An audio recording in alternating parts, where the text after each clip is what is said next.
హైదరాబాద్ లో 7వ తారీఖు నుంచి జరిగే మిస్ వరల్డ్ అందాల పోటీలను రద్దు చేయాలని చెప్పి అఖిలపక్షంగా ఐద్వా, అలాగే పిఓడబ్ల్యూ, సమాఖ్య, డివైఎఫ్ఐ అన్ని సంఘాలు కూడా కలిపి ఈరోజు నిరసన కార్యక్రమం చేపట్టడం జరుగుతుంది.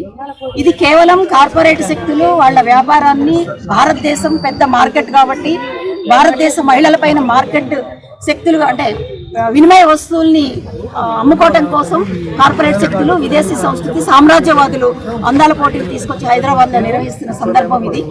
అట్లాగే ఆడవాళ్ళకే అందాల పోటీలు నిర్వహించడం, ఆడవాళ్ళ అందానికి కొలమానం ఏంటనేది కూడా మహిళా సంఘాలుగా మేము ప్రశ్నిస్తున్నాము. అందం అనేది రంగు కావచ్చు, ఎత్తు కావచ్చు, ఇవేవైనా కానీ తల్లిదండ్రుల నుంచి జెనెటికల్గా వచ్చాయి తప్ప వాళ్ళ మేధస్సుకు సంబంధించింది కాదు. అట్లాగే ఈరోజు కొలతలు చూపిస్తుంటే చిన్న పిల్లలు కూడా ఆ కొలతలకు అనుగుణంగా ఉండాలి అని చెప్పి తిండి తినకుండా రక్తహీనతలోకి నెట్టివేయబట్టిన పరిస్థితి చూస్తున్నాము.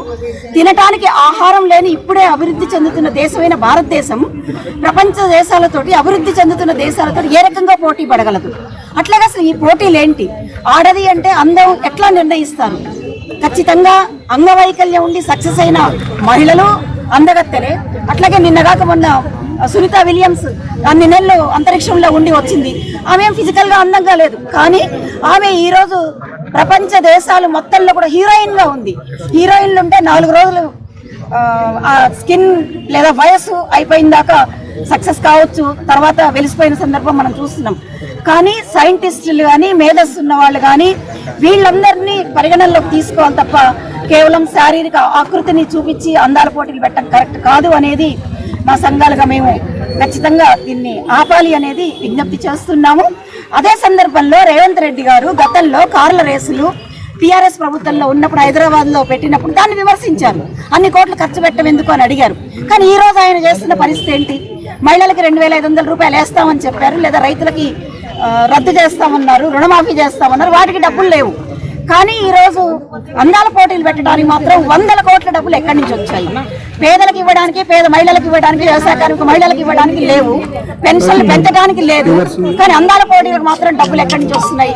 అట్లా చేయటం బదులు పేద మహిళలకి నువ్వేదైతే హామీ ఇచ్చావో ఆ పేద మహిళలకి ఇవన్నీ ఇవ్వాలని చెప్పి, అట్లాగే ఈ డబ్బులని దండుకోవటం కోసం మద్యం టార్గెట్లు పెంచబోతున్నారు. మొన్న డిసెంబర్లో పేపర్లలో వచ్చింది, మీకు అందరికీ తెలుసు. మద్యం టార్గెట్లు ఈ సంవత్సరం ఇంకా పెంచి, బెల్ట్ షాపులు పెంచి మద్యం షాపులు పెంచాలని ప్రయత్నం చేస్తున్నాడు. ఈ ఖర్చు పెట్టడం ఎందుకు?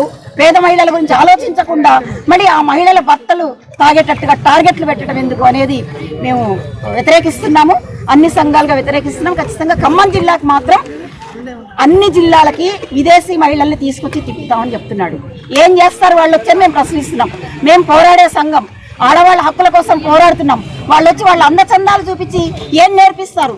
ఖమ్మం జిల్లా లాంటి చైతన్యవంతమైన జిల్లాకి వాళ్ళ నుంచి నేర్చుకోవాల్సిన అవసరము అగత్యం మాకు లేదని కూడా చెప్తున్నాము.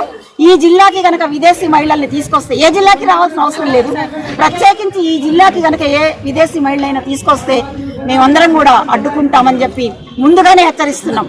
అప్పటికప్పుడు చెప్తే వినరు కాబట్టి ముందుగానే ప్రొటెస్ట్ చేయాలని చెప్పి ఈరోజు రకరకాల కార్యక్రమాలు చేశారు. ఈరోజు నిరసన ర్యాలీ వేలింగ్ గ్రౌండ్ నుంచి వైరా రోడ్డు వరకు చేస్తున్నాం. Don't forget to like, subscribe and share the videos.